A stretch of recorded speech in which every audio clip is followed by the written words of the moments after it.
Если вы думаете, что уже знаете все способы, как вкусно приготовить молодой картофель, советую дослушать этот рецепт до конца. Здесь я собрала максимум вкуса при минимальных усилиях, чтобы вы получили простое, но очень насыщенное блюдо.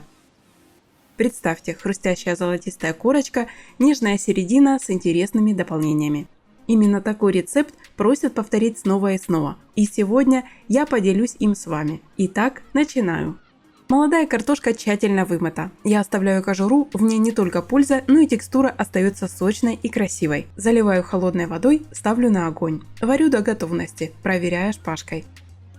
В середине варки добавляю чайную ложку соли с горкой. Так картошка получается вкусной и насыщенной. Пока картошка варится, кухня наполняется теплом и уютом, и все складывается комфортно и приятно.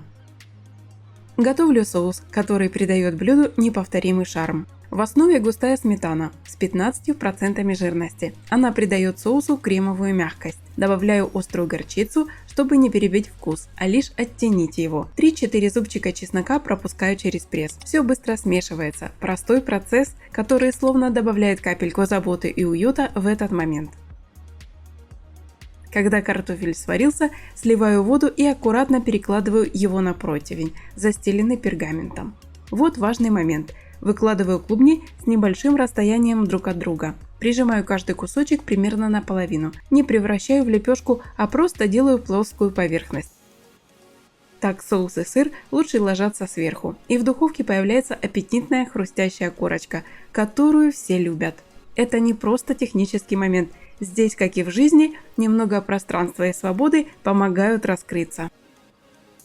Теперь распределяю приготовленный сметано-горчичный соус. Аккуратно распределяю ложкой по каждому кусочку, чтобы покрыть поверхность ровным слоем, который не будет стекать.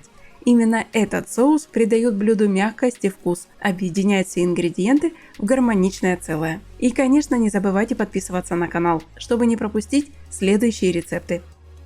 Здесь я собираю для вас все самое вкусное и простое. Все больше зрителей подписываются, ставят лайки и комментируют. Спасибо большое, мне очень приятно. Далее натираю сыр на мелкой терке. Щедро посыпаю картошку, потому что чем больше сыра, тем ярче и вкуснее получается корочка. Можно взять классический твердый сыр, а можно поэкспериментировать с копченым или пряным. Каждый вариант подарит что-то новое и интересное.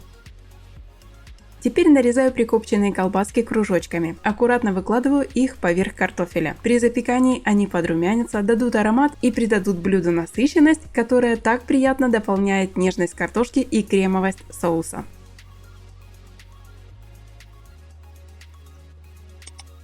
Отправляю противень в заранее разогретую духовку при 180 градусах на 15 минут. За это время сыр расплавится, слегка подрумянится, а аромат разойдется по кухне. Всем сразу захочется сесть за стол.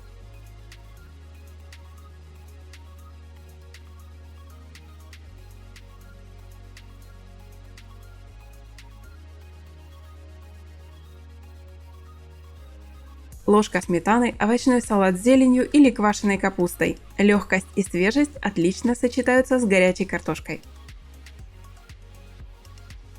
И в конце, чтобы стол стал еще богаче, оставлю под видео несколько простых и проверенных рецептов. Спасибо, что смотрите, подписывайтесь и делитесь своими впечатлениями в комментариях. Приятного аппетита!